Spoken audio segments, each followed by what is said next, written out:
Com a introdução da Fernanda aqui, foi muito bacana, já para vocês terem uma ideia do que é que a gente está mostrando aqui para todos, né? Então é uma oportunidade bem interessante da gente poder estar compartilhando essa experiência de vida, né? E trazer um pouquinho para vocês refletirem o que seria importante vocês estarem pensando aí para evitar e para poder compartilhar com as pessoas que você ama sobre as doenças, evitando as doenças crônicas e fatais, né? Então vamos lá, eu vou ter que falar um pouco aqui, acho super chato, mas vou ter que falar de coisas um pouco desagradáveis, né? Para que vocês tenham uma ideia um pouco mais generalizada, né? Porque ninguém gosta de sair daquela zona de conforto, de fazer o que gosta, comer o que gosta, comer à vontade, fazer o que quer, né? Mas às vezes a gente precisa falar de algumas coisas aqui para a gente poder refletir um pouco, porque a gente não percebe muito bem no meio da rotina, né, e das atividades que a gente está acostumado a fazer. Então eu vou ter que falar de alguns aspectos culturais aqui para vocês entenderem o que levou, né, a minha vida, né, a chegar nesse ponto da doença e outras pessoas que ficaram doentes, que também estão doentes, né? Então, primeiramente, eu posso dizer para vocês aqui que a gente vive num país onde os médicos tradicionais, eles aprenderam a lidar, eles são profissionais que amam muito o que eles fazem, né? São excelentes profissionais, mas a gente precisa entender que eles são profissionais que aprenderam a lidar com a doença e com o remédio, mas não com o foco na prevenção, né, das doenças. Então é muito comum as pessoas assim, eu preciso ir no médico para tomar o remédio, para ir comprar o remédio, porque sem o remédio como é que eu vou resolver a minha situação, né? E aí a gente vive num ciclo, né, que gera os problemas crônicos porque a gente compra os alimentos que são muito inflamatórios, né? Hoje em dia você entra no supermercado, é muito difícil você não ter um alimento inflamatório, né? Um alimento industrializado que não seja inflamatório.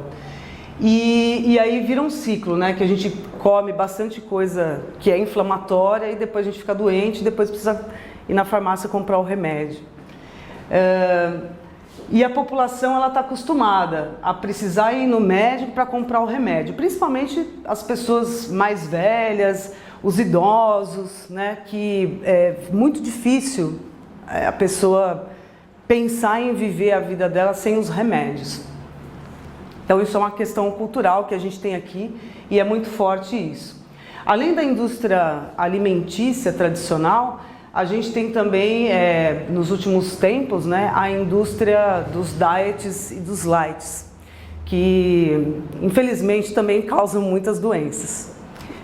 Muita gente pensa assim, mas não tem açúcar, né? Então, eu posso comer. Ou então aquele refrigerante que é sem açúcar, né? Então, esse está liberado. E infelizmente não é bem assim que acontece. Eles também são altamente inflamatórios. Nós somos um dos top 10, dos 10 países do mundo onde o consumo de agrotóxicos e produtos químicos prejudiciais à saúde é liberado, né? E a gente tem um mercado de orgânicos totalmente fora do alcance da população brasileira, infelizmente, né? E quando a gente entra num supermercado, eu faço a pergunta aqui para você.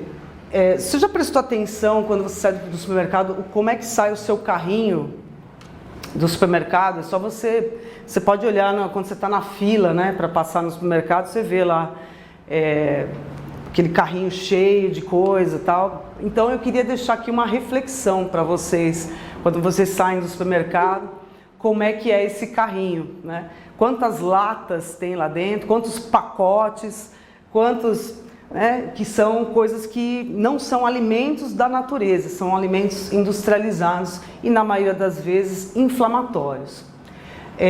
As pessoas não têm o hábito de ler os rótulos dos alimentos que elas compram. Isso é uma questão cultural também.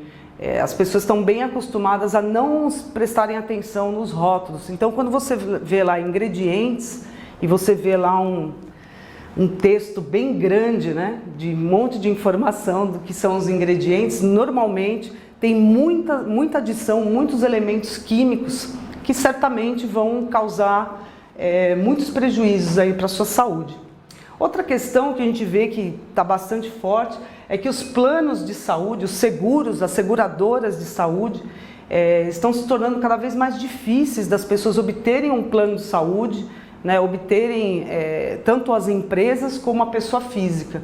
Por que isso? Porque é muita gente utilizando o plano de saúde, né? Então, cada vez mais se torna mais caro porque a demanda é muito grande.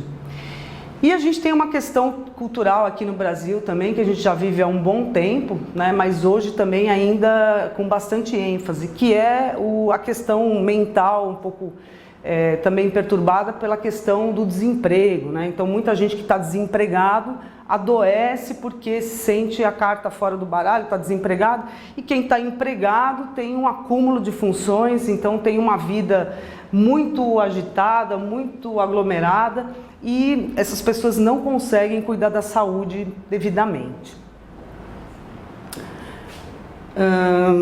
Seguindo aqui, o que mais? Sobre um pouco essa questão da era digital. Nós passamos por uma transformação digital no mundo, né? O mundo todo está passando por essa transformação digital.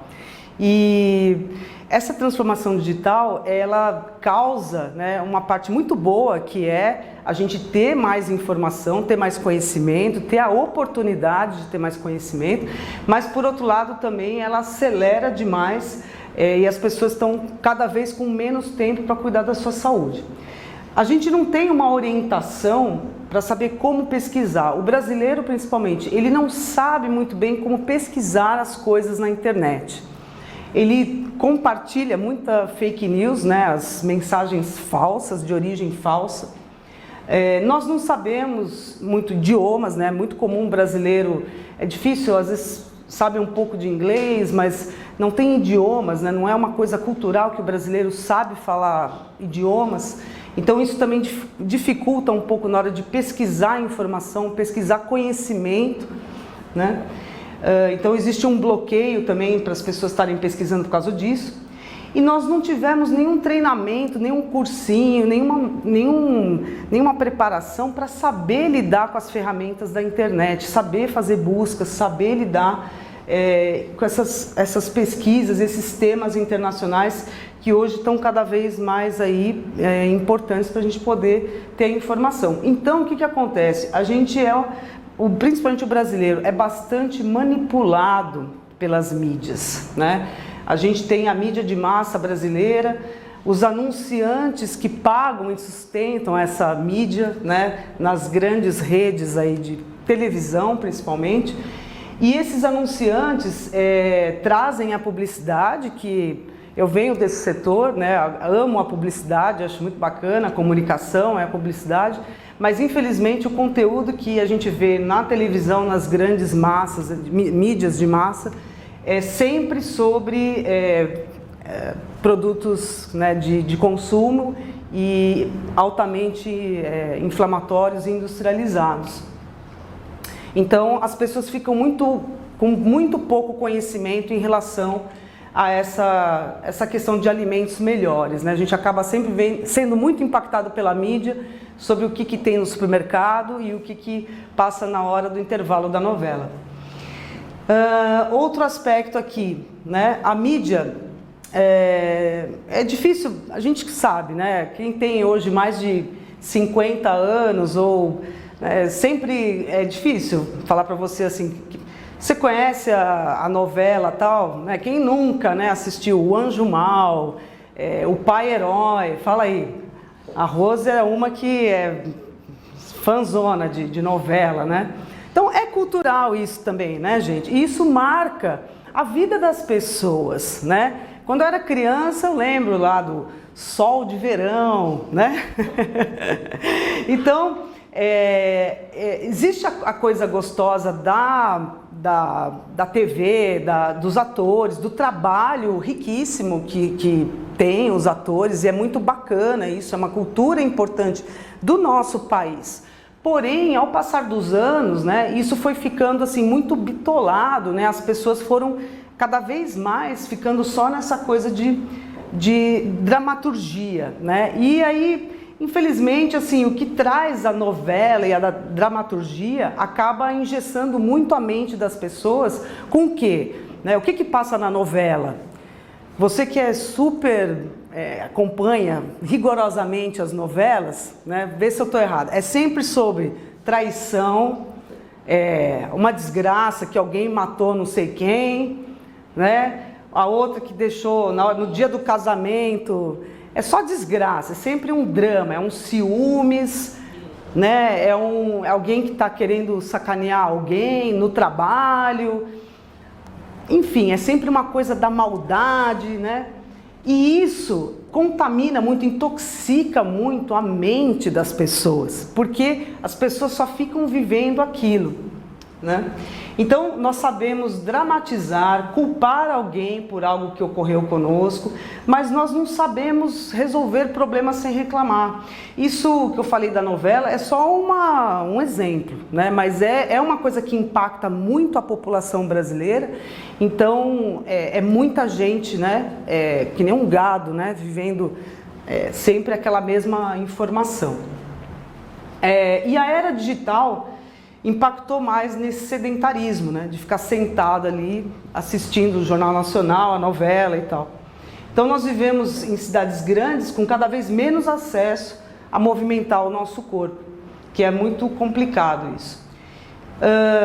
Em relação ao cérebro, né? Falando também um pouquinho mais, pouquíssimas pessoas têm conhecimento sobre a importância de exercitar o seu cérebro. Né? Aí quando eu falo exercitar o cérebro, a pessoa já acha, poxa, então eu preciso fazer palavra cruzada, né? E não é. Exercitar o cérebro é o que é o básico, né? Que a gente vai falar até um pouco mais de detalhe aí adiante, mas o exercício físico constante, que você não tem que virar um atleta, né? Não é isso.